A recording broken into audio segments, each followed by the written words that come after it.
হরে কৃষ্ণ। ভগবত ভক্তি ঠিক একজন স্টুডেন্টের মতো। একজন স্টুডেন্ট যেরকম তার লক্ষ্যকে স্থির রেখে পড়াশোনা চালিয়ে যান, ঠিক আমাদের ভগবত ভক্তি কৃষ্ণ প্রাপ্তি হেতুতে একনিষ্ঠ থেকে ভগবত সেবা করা কর্তব্য। একজন স্টুডেন্টকে 5টি লক্ষ্যে স্থির থাকতে হয়। কীরকম? কাক প্রচেষ্টা, কাকের মতো প্রচুর প্রচেষ্টা এবং ইচ্ছা শক্তি, কঠোর পরিশ্রম করতে হয়। বক ও ধ্যানম,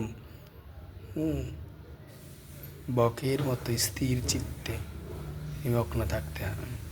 অল্প শয়নম, এমন শয়ন করতে হবে যাতে একটা পিপিলিকে পাশ দিয়ে চলে গেলেও যেন বুঝতে পারি। ঠিক আছে? এইভাবে আমরা যখন স্থির চিত্তে ভগবত সেবায় নিজেকে নিযুক্ত রাখব, হরিনাম করব, গুরু গুরাঙ্গ বৈষ্ণব আশ্রয় থেকে কৃষ্ণ সেবায় এগিয়ে যাব, বৈষ্ণব অপরাধ থেকে মুক্ত থাকব, তখন আমাদের যে অন্তিম গন্তব্য কৃষ্ণ প্রেম, কৃষ্ণলোকে গমন করা, সেটা আমরা প্রাপ্ত হতে পারব।